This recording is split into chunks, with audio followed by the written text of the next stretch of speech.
here's a question. Have you ever sat in your bath and wondered, why is it that no matter how forgetful I am, my bath never overflows like this? This is something I was thinking about the other day. And I realized that it's not because I'm particularly diligent. I forget stuff all the time. I mean, pizza, anyone? It's what my pizzas usually look like.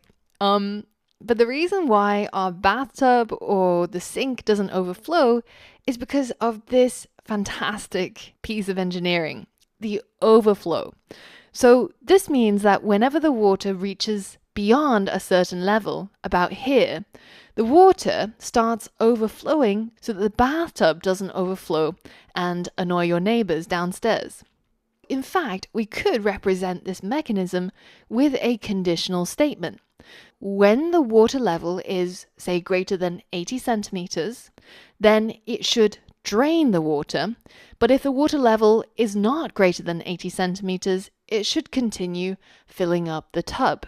This type of conditional statement is known as an if-else statement. Depending on a particular condition, we would do either A or B.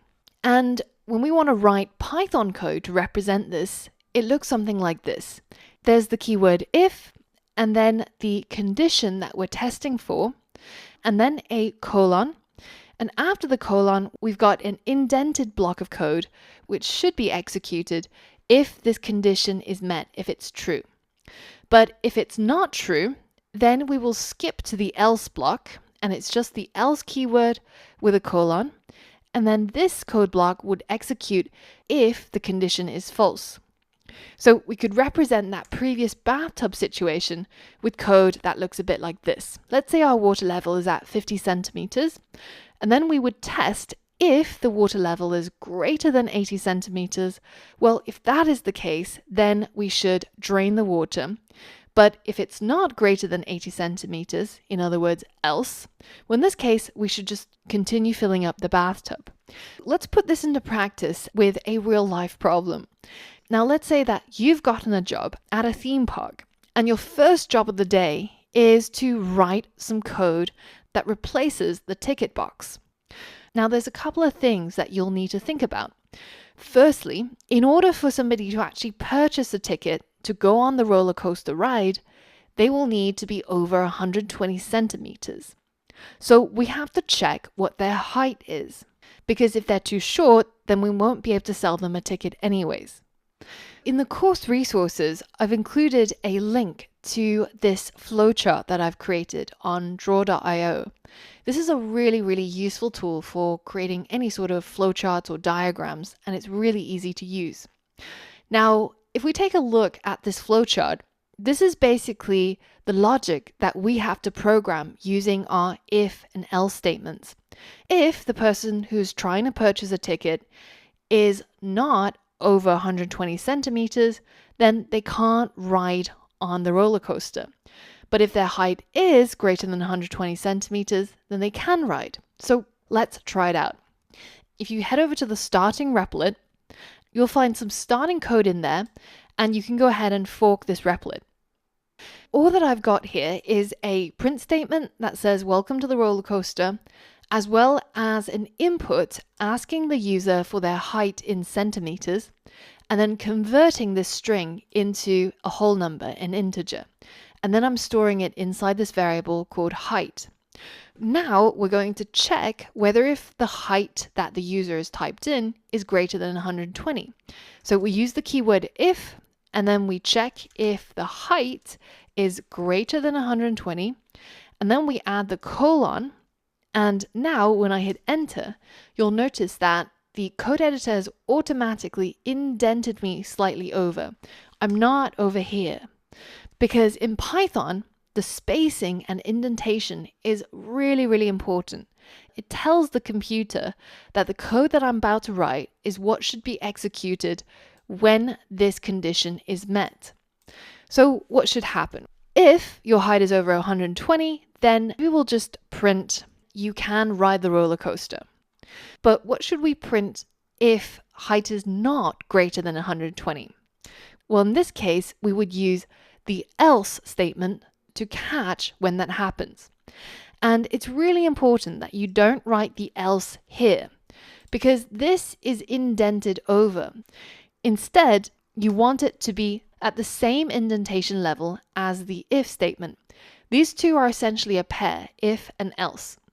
Now, after the else keyword, we again add a colon, and then we hit enter, and we're now indented again. And here we can write the code that should happen if this condition is false. Sorry, you have to grow taller before you can write.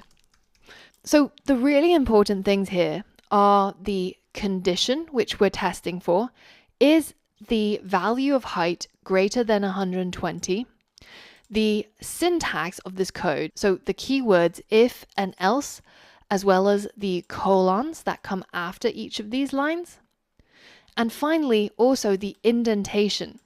Everything that is indented after the if is a block of code.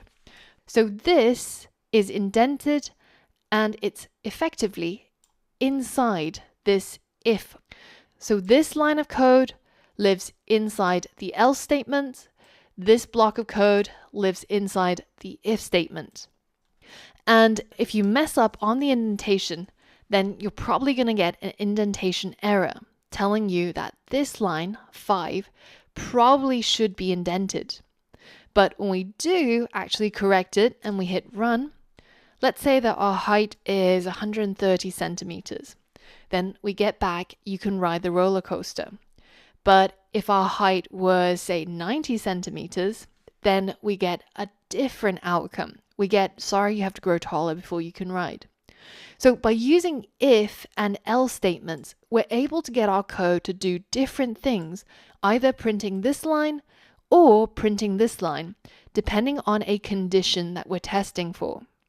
Now, when we use this greater than sign, effectively what we're saying is that is the height greater than 120, which means that it does not include 120. In fact, if I run this code and if I type in my height as 120, then it actually goes into the else block and prints this. So if we wanted to include 120 centimeters so that all the people who are exactly 120 centimeters can ride the roller coaster, then instead of just using a greater than symbol, we have to write greater than or equals. So these two symbols have to be next to each other. And now when I run my code and I write 120, you'll see that it's now falling into this block of code and it's telling me that I can ride the roller coaster.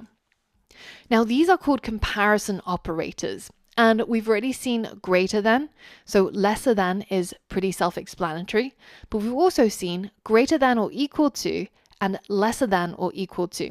So if you want to include a particular number or particular value, when you do these comparisons, you would be using these instead. Now in this table, there's also the equal to and not equal to. For example, if you wanted to check if somebody's height is equal to precisely 120, then you would use two equal signs. And very often it gets a little bit confusing, especially if you're new to programming, when you're typing equal signs, because sometimes we're typing 1 and other times we're typing 2. It's important to remember that when you have one equal sign, it means that you're assigning this value to this variable. But when you have two equal signs, you're checking to see if the value on the left is equal to the value on the right, and they're completely different. Now, the good thing is that when you get it wrong, usually you'll get enough clues in the error to actually hint to you, hey, maybe there's something that's wrong here, right? Because the syntax doesn't look right. For this to be a condition, it has to be something that evaluates to true or to false. And height equals 120 does not evaluate to either. So by changing it to this, we're saying if height is equal to 120, then we'll execute this line of code or any other lines which are in the same block of code. But if the height is not equal to 120, then we're going to execute this block of code. So if I write 120, then that works. But if I write 121, then it does not work.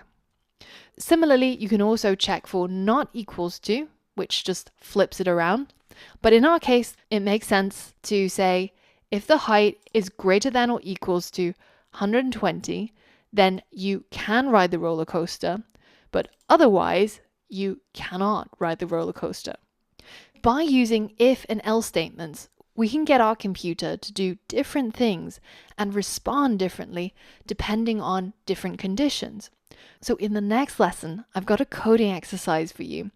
I'll see you there.